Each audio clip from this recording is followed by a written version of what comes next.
Yan guys, magluluto pa tayo ng sinigang na bangus. Yan, dalawang slice.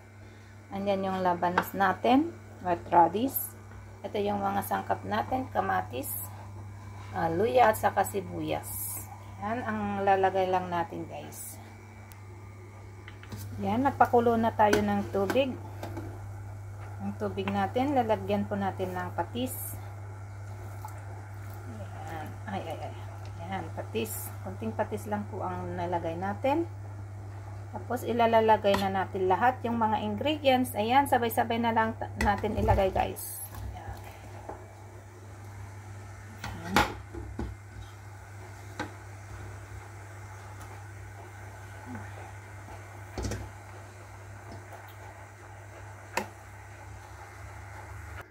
Yan, lulutuin muna natin yung mga ingredients. Yan, pakpan muna natin guys.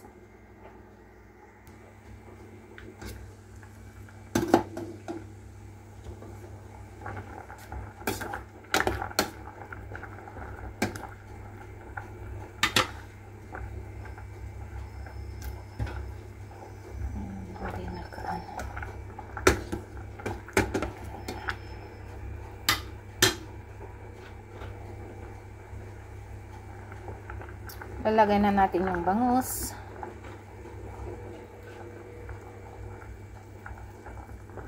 Dahil ako lang naman ang kakain guys. Ayan, ulam ko ng dalawang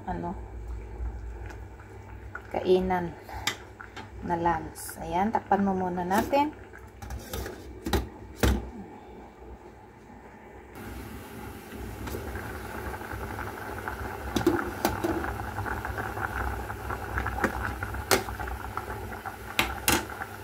Pwede na natin lagay itong radish. Ayan. Tuin mo muna natin yung radish guys. At kakain na po tayo. Sarap na naman ang ulam natin ngayon. Sinigang na bangus with radish. Yan guys. Naluto na natin yung sinigang natin. Wow. Sarap na naman ang ulam ni Kunyang. Ito ang lunch niya. At uulamin ko pa kinabukasan yung isa guys. Ayan, para lang.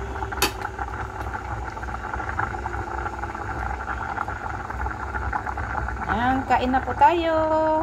Kapayan nyo ako para kumain guys. Nag-cravings na naman si Kunyang.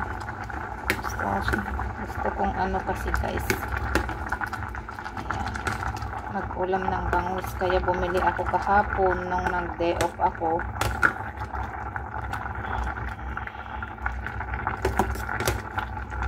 Luto na siguro yung radish natin or labanos. Let's eat.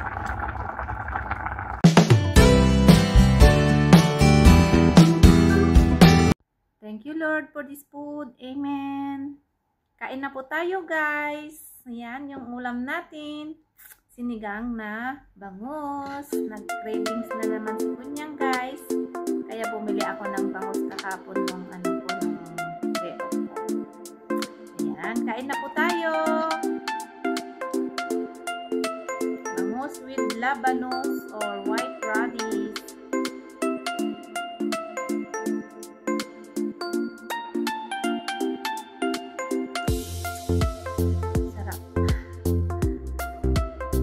Kasi akong hindi nakaulam ng bangus guys. Kaya bumili tayo ng bangus kahit mahal.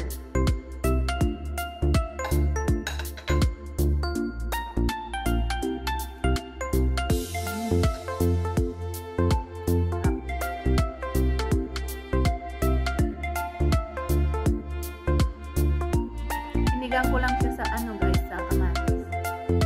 Wala akong kasing sinigang mix.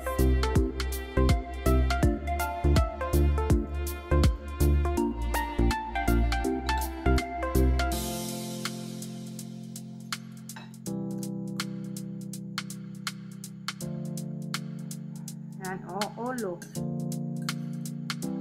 Yan. ulo ng bangus. Malaki kasi yung ano guys, malaki yung binili ko kahapon. Ayan, hiniwa ko ng 4 na slice para sa susunod ulit. Yun na naman ang ulam ko. Tapos ito, 2 slice. Uulamin ko bukas ulit.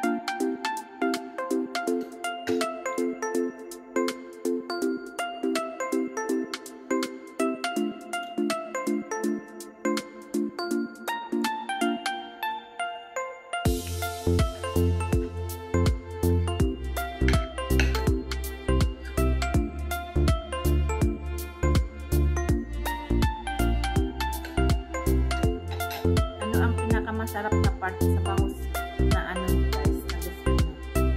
Ako yung yung yan, kasi mataba siya.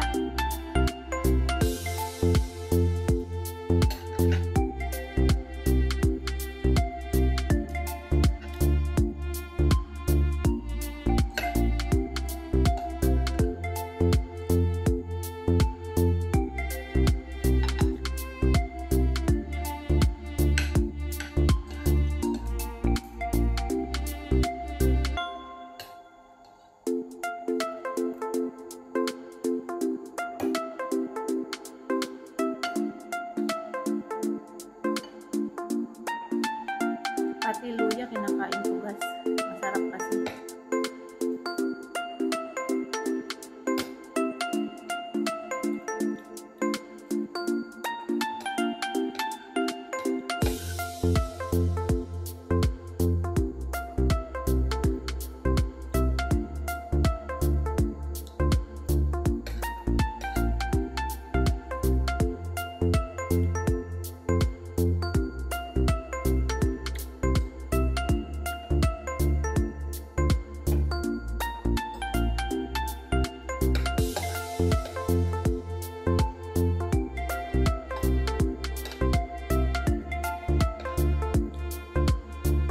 Dami na naman tayong kanin.